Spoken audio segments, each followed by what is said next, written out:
The morning the HOA tried to take my farm, I was knee-deep in hay and manure fixing a busted fence a mule had kicked through the night before. And I swear, if someone had told me that day would end with half a subdivision board in handcuffs, I'd have laughed them right off my property. But that's exactly what happened. It started with 3 black SUVs rolling up my gravel driveway like they owned the place. Not pickup trucks, not dusty work vehicles, no. These were shiny, polished city slicker machines that looked about as comfortable on dirt as a cat in a bathtub. I leaned on the fence post, wiping sweat from my forehead, watching the doors open one by one. Out stepped 3 lawyers in identical gray suits carrying briefcases like they were about to argue in front of the Supreme Court. And then came the voice. "Marshal Zeke, we need to talk, now." I didn't even have to look to know who it was. Jeanette Bradford, president of the Willow Creek Homeowners Association, the woman who treated a suburban subdivision like her personal kingdom. She stepped out of the last SUV wearing a powder pink pantsuit and sunglasses the size of satellite dishes. Even standing on gravel in heels, she looked like she expected someone to roll out a red carpet. I crossed my arms. "You folks lost?" I asked. "Suburb's about a quarter mile that way." Jeanette snapped her fingers. One of the lawyers handed me a folder thick enough to stop a bullet. "You are now within the annexed jurisdiction of Willow Creek HOA, she said coolly. "The board has voted to bring this land under our authority. We require access for inspection and compliance." For a second, I just stared at her. Then I laughed, not a polite chuckle. A full-on belly-deep farmer laugh that sent my goats scrambling. "You voted to take my land," I said. Jeanette didn't blink. "If you refuse access," she continued, "we will pursue legal action." I flipped through the papers. Fake maps, HOA meeting minutes I'd never been invited to. Some nonsense about shared perimeter authority. I tossed the folder onto the hood of her SUV. "No judge in this state will side with you," I said calmly. "And right now you're trespassing." Her smile tightened. "You have 24 hours to comply." Then she turned and walked back to the SUV like the matter was already settled. That was the moment I knew 2 things. First, Jeanette Bradford had absolutely no idea who she was messing with. And second, this wasn't about fences or zoning. This was about money. So I went into the barn, pulled out my phone, and called someone who owed me a very big favor. Alina, property rights attorney. A few years earlier, her horse had gotten loose in the mountains behind my land. I tracked that animal for 2 days through rain and mud until I found it tangled in a creek bed. She never forgot it, and by sunset that day, she was already digging into Willow Creek's legal filings. Meanwhile, I installed security cameras, 3 along the driveway, 1 near the barn, another hidden in the tree line. Something about Jeanette's confidence told me she wasn't bluffing. Sure enough, she didn't wait 24 hours. The next morning, the drone showed up. It buzzed low over my pasture like a giant angry hornet. The thing dipped toward the chicken coop, then swept across the paddock where my Mustang Whiskey kicked the air in protest. I stood on my porch watching it hover over my land, because by that point the trap was already set. Alina had filed an emergency injunction at dawn. The sheriff's office had the paperwork. All I had to do now was let them dig. A few minutes later, the Escalade pulled up outside my property line. Jeanette stepped out again, this time with her 2 lawyers and a man holding a tablet wearing a high-visibility vest. "Hope you don't mind," she said, pointing at the drone. "We're conducting a visual inspection." "Zoning inspection," the tablet guy added nervously.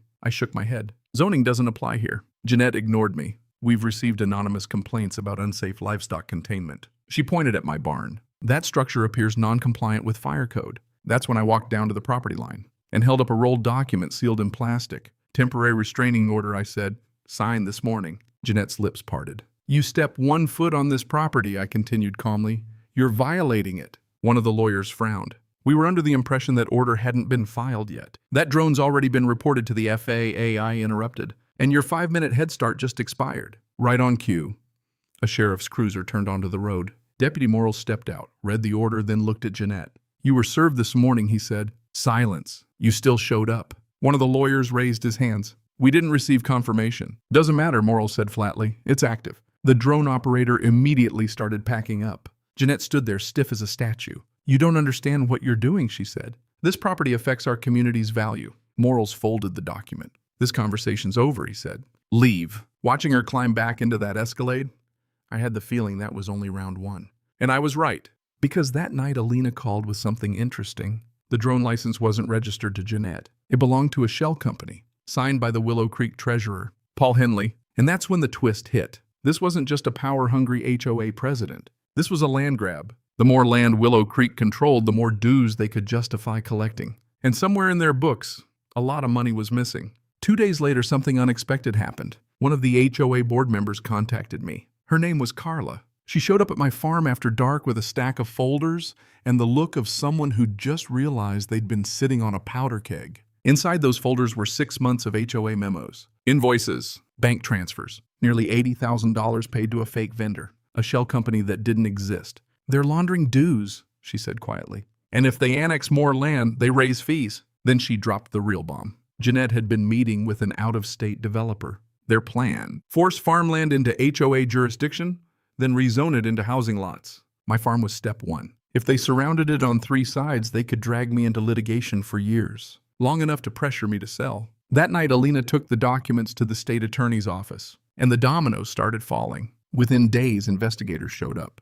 Accounts were frozen. Search warrants issued. Turns out Willow Creek's leadership had funneled over $200,000 into shell companies, bribed property owners, and used illegal drone surveillance to fabricate violations against residents. The morning the arrests happened, I was back on my porch drinking coffee. News vans filled the subdivision streets. Residents gathered outside the clubhouse while officers taped the doors shut. Paul Henley came out first in handcuffs, then Jeanette Bradford, still wearing pearls. But this time her sunglasses were gone, and she looked a whole lot smaller without that HOA throne. By the end of the week, the charges stacked up. Fraud, wire fraud, unlawful surveillance, racketeering. The HOA accounts were frozen. The subdivision voted 93% to dissolve the entire HOA. Carla became interim president just long enough to shut it down properly. A reporter later asked me how one farmer managed to bring down an entire HOA board. I told him something simple. Turns out I said bullies hate sunlight. But the real lesson: power loves quiet places. Places where people stop asking questions,